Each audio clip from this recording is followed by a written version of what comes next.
নমস্কার, আপনাদের সকলকে স্বাগত জানাই চতুর্থ স্তম্ভ। দর্শক, আপনারা ভিডিওটি সম্পূর্ণ দেখুন। ভিডিওটি সম্পূর্ণ দেখলে আপনারা বুঝতে পারবেন যে পশ্চিমবঙ্গের কোথায়, কোন জেলায় কী পরিমাণ বৃষ্টির সম্ভাবনা রয়েছে। তো চলুন ভিডিওটি শুরু করা যাক। এই মুহূর্তে সবথেকে বড় খবর, আলিপুর আবহাওয়া দপ্তর থেকে জানিয়েছে উত্তর এবং দক্ষিণবঙ্গে প্রবল ঝড় বৃষ্টির আশঙ্কা। উত্তর এবং দক্ষিণবঙ্গের একাধিক জেলায় হবে ভারী থেকে ভারী বৃষ্টি। এছাড়া উত্তর এবং দক্ষিণবঙ্গে দুর্যোগের আশঙ্কাও রয়েছে।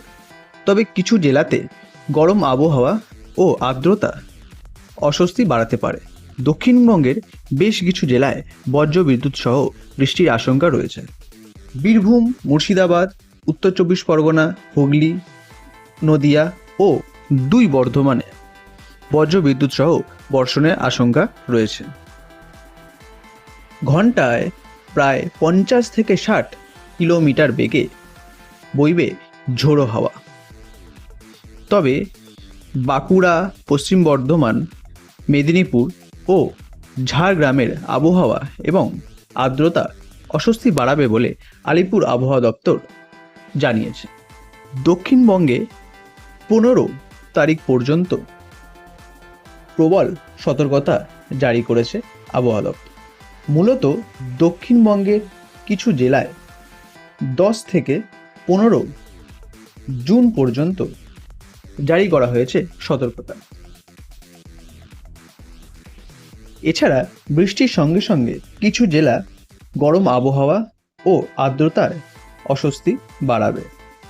অন্যদিকে উত্তরবঙ্গের বেশ কিছু জেলা যেমন দার্জিলিং, কোচবিহার, আলিপুরদুয়ার, কালিম্পং, জলপাইগুড়িতে প্রবল বর্ষণের আশঙ্কা। এর পাশাপাশি বজ্র বিদ্যুৎ সহ ভারী বর্ষণও হতে পারে। পাশাপাশি এও জানা যাচ্ছে যে বজ্র বিদ্যুৎ সহ বৃষ্টির আশঙ্কা তো রয়েছেই, তার সাথে সাথে 12 তারিখ পর্যন্ত অর্থাৎ 12ই জুন পর্যন্ত প্রবল বর্ষণের আশঙ্কা থাকছে উত্তরবঙ্গে। যদি ভিডিও ভালো লেগে থাকে একটি লাইক, সাবস্ক্রাইব এবং বেল আইকনটি অন করে দেবেন। ধন্যবাদ।